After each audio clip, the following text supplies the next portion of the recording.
I was late for the most important meeting of my life to finally meet my fiancé's reclusive, notoriously difficult billionaire father.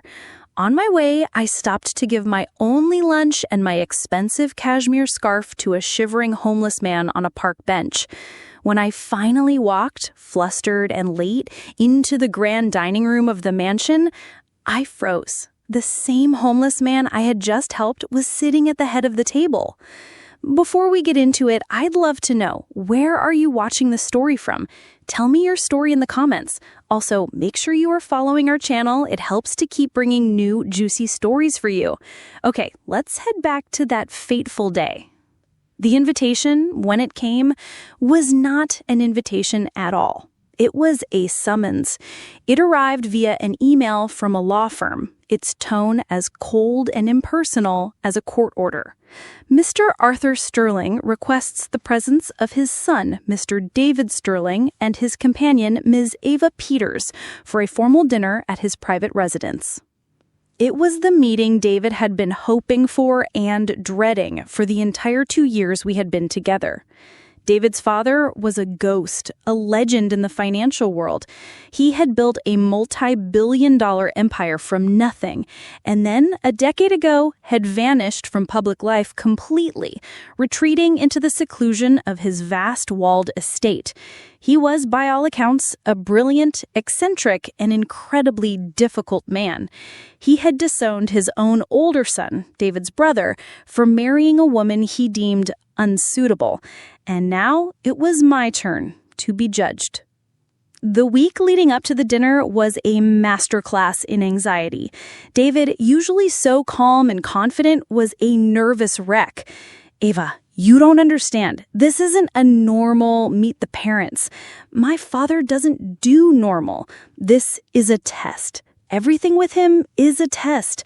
My entire future, our entire future, our wedding, everything, it all depends on him approving of you.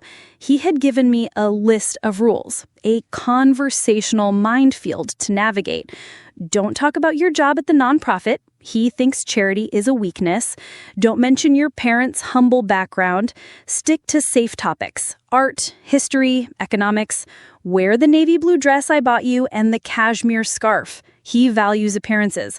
And for the love of God, he had said, his eyes wide with a desperate, pleading fear, do not be late. He believes tardiness is a sign of a disordered mind. I spent the morning of the dinner feeling like I was preparing for an audition rather than meeting a future relative. I rehearsed my safe topics in the mirror. I pressed the dress and the scarf until they were perfect. My stomach was a tight, churning knot of nerves. I was so focused on not failing this ridiculous, arbitrary test that I almost forgot to be a human being. I decided to take the train to his town, a wealthy, secluded enclave an hour outside the city. David was already there, having gone ahead to prepare. The plan was for me to take a taxi from the station to the estate. But as I stepped off the train, the sheer, overwhelming pressure of the day made me feel like I couldn't breathe. The station was about a mile from his estate. I decided to walk, just to clear my head, to feel the solid ground beneath my feet. The walk was like a journey into another world. The streets were quiet, lined with impossibly large mansions, hidden behind towering hedges and ornate iron gates. I felt like an intruder, a simple girl from a world of pavement and concrete, trespassing in a land of privilege. I checked my watch. I was cutting it close, but I still had 20 minutes. It was on a small, beautifully manicured green that bordered the road that I saw him. He was sitting on a park bench, and he was the only thing in this entire perfect town that looked out of place.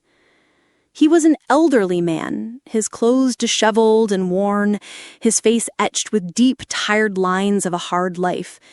He was shivering in the cool afternoon air, his thin jacket no match for the breeze. He looked lost, hungry, and completely, utterly alone. My first instinct, the one conditioned by a week of my fiancé's panicked instructions, was to walk past. Don't get involved. Don't be late. Don't show up looking anything less than perfect. But then I looked at his face, at the quiet, profound sadness in his eyes, and my grandmother's voice echoed in my head from a long time ago. The measure of your character, my dear, is how you treat someone who can do nothing for you. To hell with the test. I changed course and walked over to the bench. "Excuse me, sir," I said softly. "Are you all right?" He looked up at me, his eyes a surprisingly clear and intelligent blue. "Just a bit cold, young lady," he said, his voice a low, raspy whisper. "And I seem to have missed the lunch service at the local shelter." I looked at the simple sandwich, turkey and Swiss on whole wheat, that I had packed for myself for the train ride. It was the only food I had. Without a second thought, I took it out of my bag. "Here," I said, offering it to him. "It's not much, but it's yours." He looked at the sandwich, then at me, a strange, unreadable expression on his face. He finally took it with a quiet nod. "Thank you," he said. "That is very kind." I saw him shiver again. On impulse, I unwrapped the expensive, soft cashmere scarf around my neck, the one David had insisted I wear. "And you need this more than I do," I said, gently draping it over his thin shoulders. He looked down at the scarf, then back up at me, his intelligent eyes seeming to see right through me. "You are a very kind woman," he said. I just smiled, wished him well, and then, checking my watch, I realized with a jolt of panic that I was now officially, irrevocably going to be late. I hurried away, my heart pounding with a new kind of anxiety. I had failed the test before I had even walked through the door. I had no idea I had just passed the only test that truly mattered. I left the old man on the park bench, the warmth of his grateful smile doing little to soothe the cold, rising tide of my own panic. I checked my watch, 5:12 p.m. I was now 12 minutes late for the most important and most terrifying meeting of my life. I practically ran the last quarter mile, my sensible heels sinking into the soft, manicured grass of the sprawling lawns that lined the private road. The gates to the Sterling estate were even more intimidating up close. Two massive wrought iron behemoths with a golden S elegantly scrolled into the metalwork. I pressed the button on the intercom, my voice trembling slightly as I announced myself. "Ava Peters, here to see Mr. Sterling." There was a long, silent pause that felt like a judgment in itself, and then a loud, mechanical buzz as the gates slowly, silently swung inward. The driveway was a long, winding river of perfectly paved asphalt, flanked on either side by a veritable forest of ancient, majestic oak trees. It was less a driveway and more a private national park. At the end of it, the mansion itself came into view. It wasn't just a house, it was a statement. A sprawling 3-story stone masterpiece of classic architecture with wings that stretched out like a bird of prey and dozens of tall, dark windows that seemed to watch me like 100 unblinking eyes. And waiting for me at the top of the grand, sweeping stone steps, standing under the imposing portico, was my fiancé. David was not smiling. He was pacing back and forth, a caged animal of pure anxiety, his phone clutched in his hand. The moment he saw me hurrying up the steps, his face, which was already pale with worry, hardened into a mask of raw, unfiltered anger. "Ava, where in God's name have you been?" he hissed, his voice a low, furious whisper as he rushed to meet me, grabbing my arm.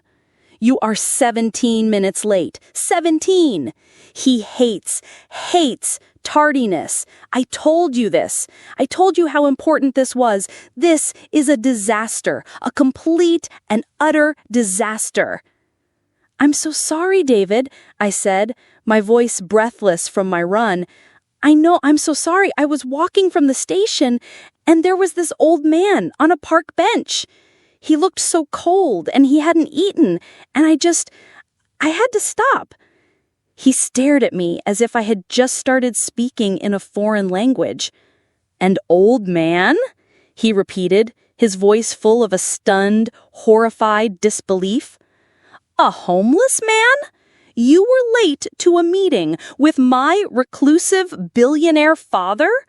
A meeting that will decide the entire future of our lives because you stopped to chat with a homeless man? I didn't chat, I said, a flicker of defiance cutting through my own anxiety. I gave him my sandwich. He was hungry, David. It was then that his eyes fell upon my neck. His face, which was already a mask of fury, seemed to contort even further. "And where," he asked, his voice now dangerously quiet, "is your scarf, the cashmere scarf, the one I bought you specifically for this meeting?" I gave it away," I whispered. He was so cold. "You gave it away?" he said, his voice rising to a choked, incredulous squeak. "A $700 scarf to a bum? Ava, what is wrong with you? Do you have any idea what is on the line tonight? This isn't a game. This isn't one of your non-profit charity cases. This is my father. He judges everything. The way you look, the way you speak, the way you dress. And you show up here late, flustered, and without the one expensive, respectable thing you were wearing?" His words were like a series of small, sharp slaps. He wasn't worried about me. He wasn't even angry. Not really. He was terrified. He was a scared little boy, desperate for the approval of a father he barely knew. And in that moment, he saw me not as his partner, but as a liability, a loose cannon who had just jeopardized his inheritance. His cruelty, born of his own fear, was a painful thing to witness, and the old me, the me from a few months ago, would have been crushed by it. But as I stood there on that grand, imposing porch, a strange, quiet calm began to settle over me. I had made a choice on that park bench. I had chosen compassion over punctuality. I had chosen kindness over a cashmere scarf. And if that was the choice that made me unsuitable for the Sterling family, then so be it. I had passed a test that was far more important than his. Just then, the massive carved oak doors of the mansion swung open. A tall, impossibly thin butler in a classic black and white uniform stood there, his face an impassive mask. "Mr. Sterling will see you now," he said, his voice as dry as old paper. David immediately straightened his tie, his panic returning. He grabbed my hand, his grip cold and sweaty. "Okay," he whispered frantically. Just let me do the talking. Smile, be polite, don't mention the man on the bench, don't mention the scarf. Just try not to say anything stupid. Please, Ava, just please be perfect." He pulled me through the doorway, into a foyer so vast and so silent that the sound of our footsteps echoed on the black and white marble floor. The air was cool and still, and the walls were lined with priceless works of art that were watched over by the stern, painted eyes of what I assumed were generations of Sterling ancestors. The house was not a home. It was a museum, a cold, unloving gallery of wealth and power. The butler led us down a long, silent hallway. With every step, my heart pounded a slow, heavy rhythm against my ribs. I felt like I was walking the Green Mile, on my way to my own execution. I squeezed David's hand, a silent gesture of reassurance that was meant more for him than for me. He was right. This was a test of my suitability, my breeding, my worthiness. The butler stopped in front of a pair of towering dark wood doors. "Mr. Sterling is waiting for you in the main dining room," he announced. As we approached the doors, I could hear a single low voice from within. It was a man's voice, raspy and quiet, but with a strange, familiar cadence that I couldn't quite place. My heart stopped. It couldn't be. The butler pushed open the grand dining room doors. My fiancé was still whispering panicked last-minute instructions in my ear. "Remember, don't talk about politics, don't..." But I wasn't listening to him anymore. I wasn't even looking at the magnificent 20-foot-long dining table or the glittering crystal chandelier that hung above it. I was frozen, my eyes fixed on the single man sitting alone at the far end of the table, a single place setting before him. It was him, the man from the park bench. The butler, a man so tall and thin he seemed carved from a shadow, pushed open the grand dining room doors, the movement as silent as the grave. The room beyond was a cavern of baronial splendor. A single, impossibly long mahogany table, polished to a dark, mirror-like shine, stretched the length of the room. A magnificent crystal chandelier, unlit, hung from the high, vaulted ceiling like a captured constellation. And at the far, far end of that table, seated in a high-backed chair that looked more like a throne, was a single, solitary figure. My fiancé, David, was still hissing last-minute, panicked instructions in my ear. Remember, firm handshake, make eye contact, don't talk about your job, whatever you do, don't mention... But his words had dissolved into a meaningless buzz. I wasn't listening. I wasn't even breathing. My entire being was focused on the man at the end of that table. My mind was in a state of frantic, desperate denial. It's not him, I told myself. It can't be him. It's just a coincidence. An old man in similar, shabby clothes. That's all. You're just stressed. You're seeing things. But then the man moved. He lifted a hand to adjust something around his neck, and I saw it. Draped elegantly over the shoulders of his worn, threadbare jacket, a slash of impossible softness and color against the drab fabric, was my cashmere scarf, the one I had given away an hour ago. I froze in the doorway, my feet refusing to move, my body turning to ice. David, finally realizing I was no longer beside him, stopped his panicked whispering. "Ava, what is it? What are you staring at? Let's go," he hissed, tugging at my arm. And then he followed my gaze down the long, intimidating length of that table, and he saw his father. The reaction was a sight to behold. My fiancé, who had spent the last week treating me like a fragile, incompetent child who needed to be managed, now looked like a terrified little boy himself. The color drained from his face. His confident, if panicked, posture completely collapsed. His mouth fell open, and a small, strangled sound, half gasp, half whimper, escaped his lips. "Father?" he stammered, his voice a disbelieving squeak. What are you doing? What are you wearing? Are you unwell?" The man at the end of the table did not answer his son. He didn't even look at him. His eyes, those same clear, intelligent blue eyes that had looked at me with such quiet dignity on the park bench, were fixed on me. And he smiled. A warm, genuine, and completely familiar smile. "Welcome, Ava," he said, his voice the same kind, raspy voice I had heard just an hour before. "Please, come in. Have a seat. I do apologize for my appearance earlier today. It's an old, and I'm afraid rather eccentric habit of mine." I was still frozen in the doorway, my mind trying to reconcile the image of the shivering, homeless man with the legendary, reclusive billionaire, Arthur Sterling. The two realities were so profoundly at odds that my brain simply refused to connect them. It was my fiancé's panicked, humiliated whisper that finally broke the spell. "The homeless man?" he hissed at me. "You were talking about a homeless man? That was the homeless man?" The dawning, sickening horror of what I had done and what he had said to me on the porch was now washing over him.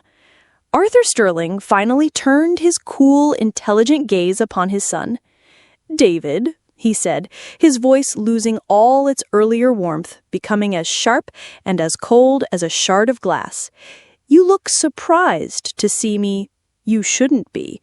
You, of all people, know that I value character, integrity, and simple human kindness above all else.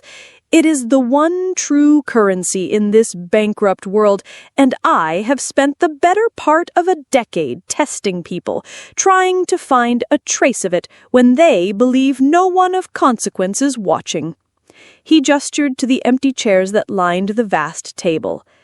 I have had heirs of powerful families, CEOs of major corporations, and ambitious young men just like you sit in this very room.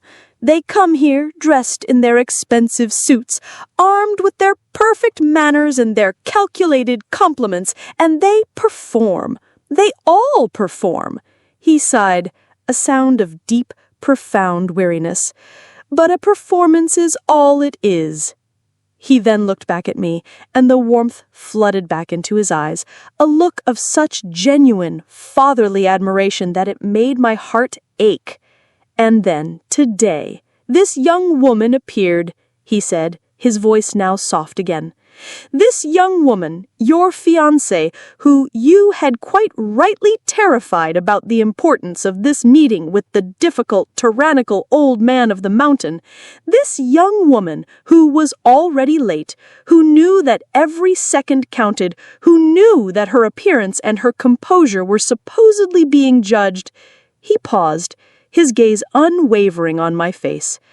"She stopped," he said, the words now a declaration to the entire room. "She was not disgusted. She was not afraid. She did not walk past with a look of pity. She saw a human being in need of warmth, and she sacrificed her own. She sacrificed her own lunch," he continued, gesturing to a small, half-eaten sandwich that now sat on a fine china plate beside him, "so that I, a complete and worthless stranger, might eat. And she sacrificed her own comfort." He reached up and gently, almost reverently, touched the cashmere scarf that was still draped around his shoulders, "so that I might be warm.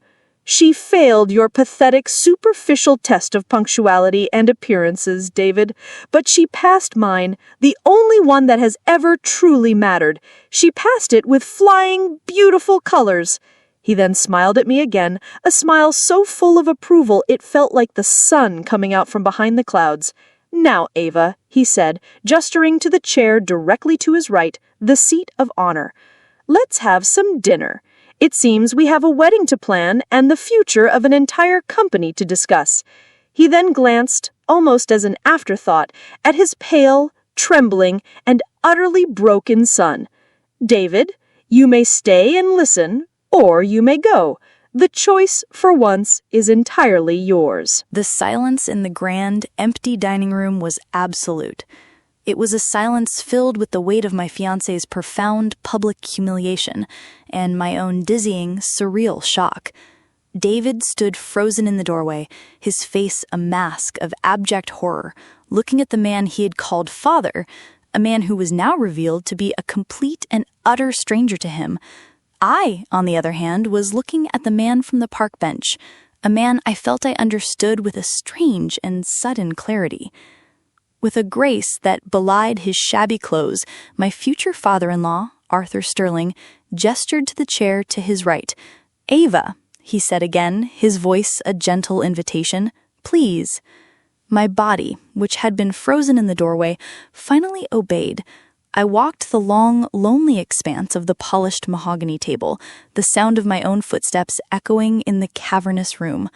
I felt like I was walking in a dream. I took my seat at the right hand of the king. David, after a long, agonizing moment, finally seemed to find the use of his legs. He shuffled into the room, a disgraced prince in his own father's court, and took a seat at the far, distant end of the table, as far away from the locus of power as he could possibly get.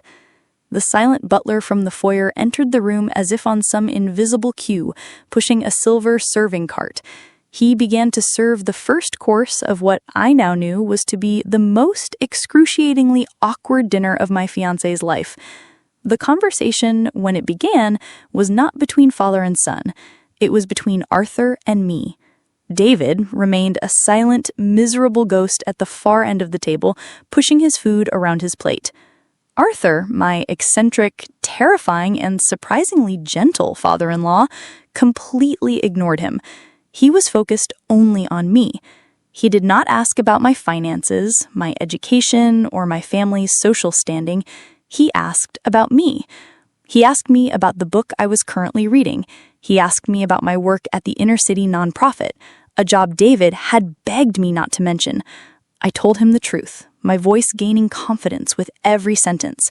I told him about the community garden we were building, about the kids I was mentoring.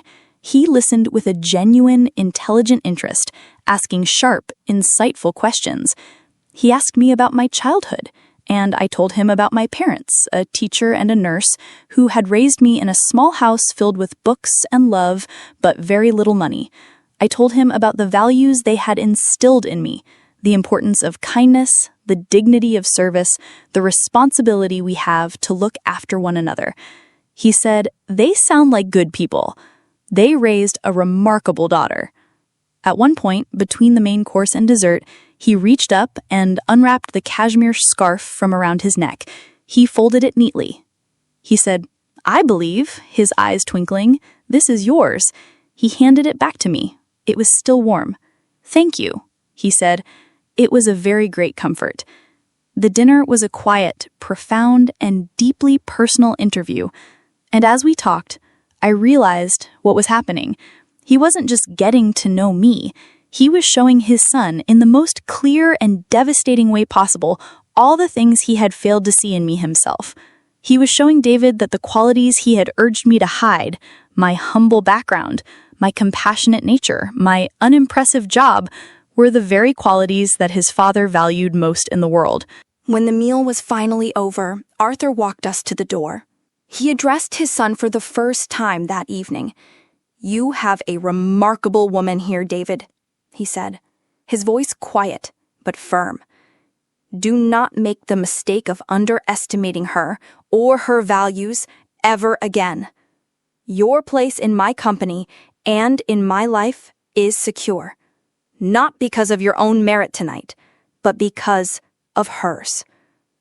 Now, go home and be the man she deserves." The car ride back to our apartment was a long, heavy silence. David drove, his eyes fixed on the road, his face a pale, grim mask of shame. I did not know what to say.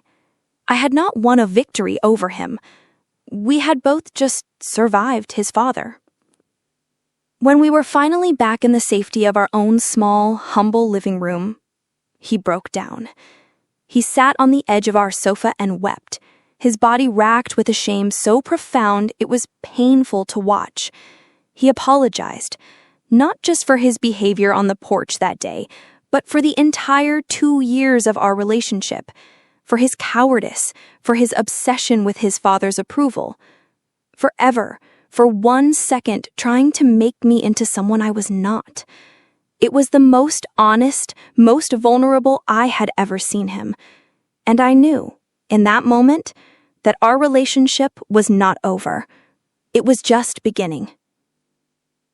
Our wedding, 3 months later, was a small, quiet, and beautiful affair. It was not at the country club. It was in the sunlit garden of my own parents' backyard. And Arthur Sterling was there. He was not dressed as a homeless man. He was dressed in a beautifully tailored suit, but around his shoulders, worn like a medal of honor, was my cashmere scarf. He was not the scary, reclusive billionaire anymore. He was just my father-in-law, my family. As I stood there, saying my vows to David, a new, more humble, and infinitely more deserving man, I thought about the nature of tests. I had walked onto that estate, terrified of failing my fiancé's superficial test of appearances. I had failed it spectacularly. And in doing so, I had passed the one test that truly mattered. My vindication wasn't in winning a fortune or a place in high society. It was in the quiet, simple, and profound realization that true worth is not measured by what you own or who you know or how you look. It is measured always and only by the kindness you show to a stranger on a park bench when you think no one in the world is watching. An absolutely beautiful story about the power of kindness and a test of character with the highest possible stakes. What do you think of Arthur Sterling's unusual method? Let us know your thoughts on this incredible story in the comments below. If you were touched by this wonderful story, please show your support by hitting that like button and be sure to subscribe for more heartwarming and satisfying stories. Don't forget to click the notification bell so you never miss an upload. Thanks for watching, and we'll see you in the next one.